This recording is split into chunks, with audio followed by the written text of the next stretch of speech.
if you get Bug 1925, you're watching the undocking of the Cygnus spacecraft.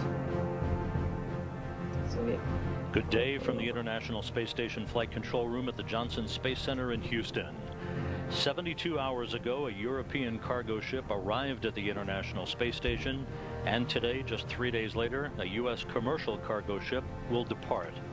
The Orbital Sciences Cygnus cargo craft, crammed to the gills with some 3,560 pounds of trash a month after its arrival at the orbital outpost, is prepared to depart, to be released from the station's Canadarm2 robotic arm that grappled the craft back on July 16th and berthed it to the Earth-facing port of the Harmony module of the International Space Station.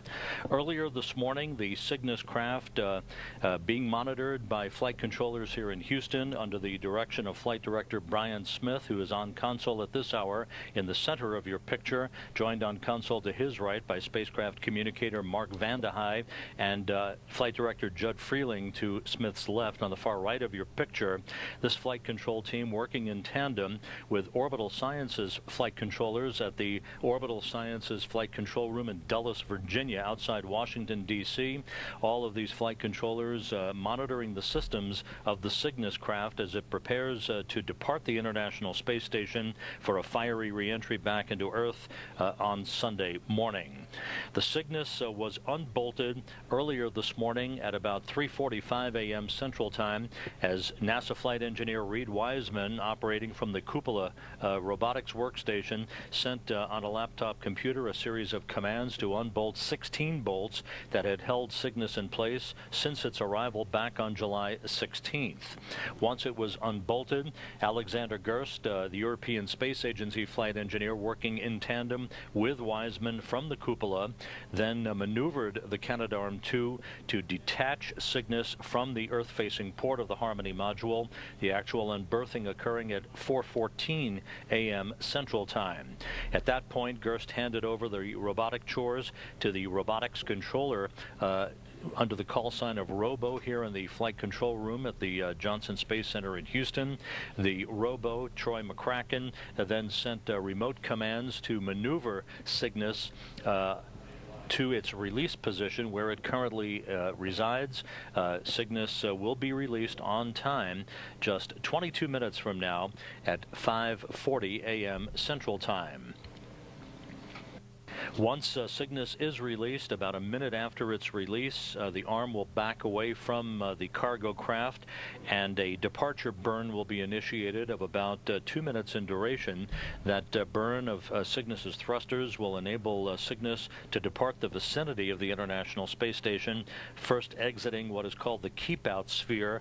That's essentially a circular neighborhood in the vicinity of the International Space Station. Cygnus again will depart that keep-out sphere and then will exit the approach ellipsoid, a second departure point, and that in fact will terminate the joint operations between the Cygnus flight controllers in Dulles and the flight control team here in Houston, who have worked collaboratively since the Cygnus was launched back on July 13th.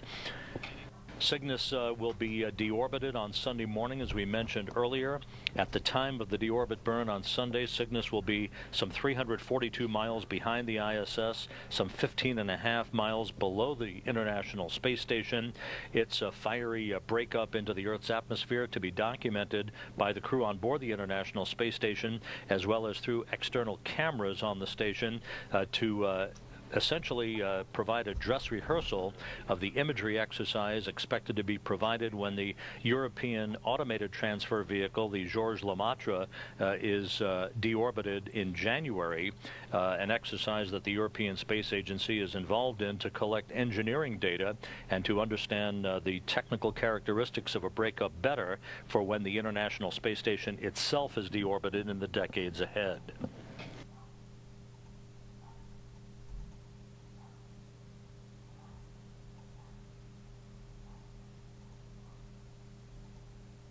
So yeah,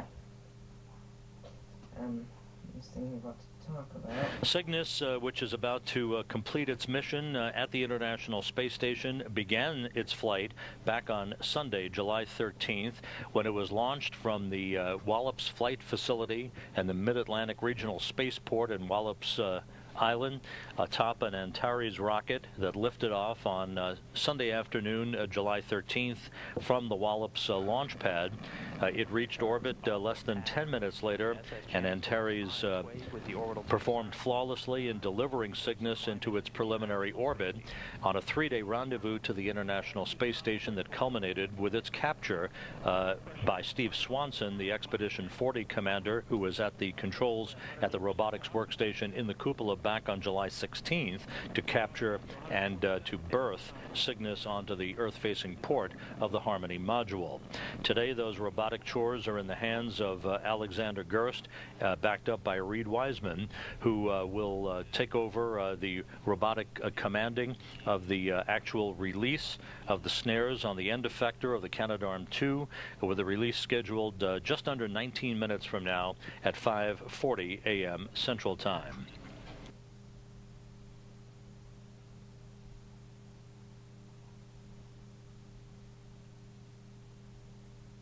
Orbital Sciences has dubbed each one of these Cygnus cargo crafts in the name of people who have worked either for Orbital Sciences or who have played a significant contribution in the nation's space program. The Cygnus that is departing the International Space Station, the SS Janus Voss, named after the astronaut who passed away 2 years ago. Janus Voss was a engineer at Orbital Sciences before she began her career with NASA, flying 5 shuttle missions, as you see on this graphic. The SS Janus Voss has performed admirably and will depart the vicinity of the International Space Station a short time from now to complete its mission, this being the second commercial resupply mission for the Orbital Sciences Cygnus cargo craft to the International Outpost.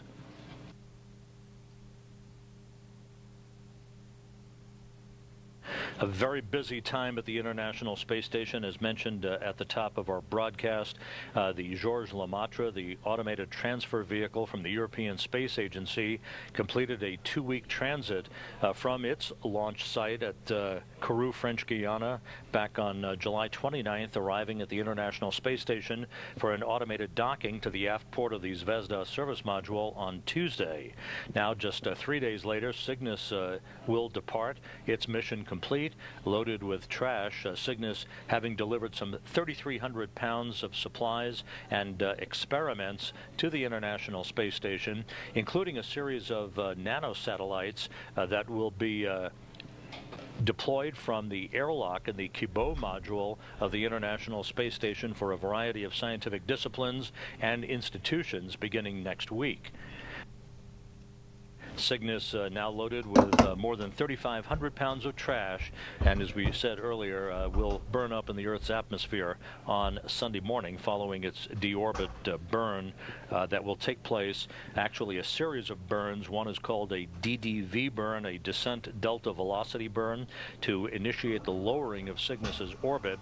The final deorbit burn is called the RDV burn, or a reentry delta velocity burn, that will take place, as we mentioned, at a point at which Cygnus will be some 342 miles behind the International Space Station to begin its re-entry back into the Earth's atmosphere.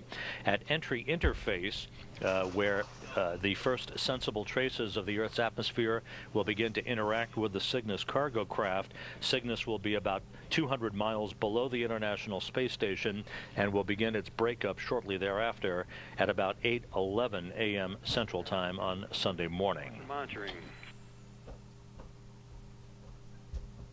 Go ahead, Mark. Hey, your go to perform the Cygnus configuration steps checks. That's step 1 in 1.602. That's in work.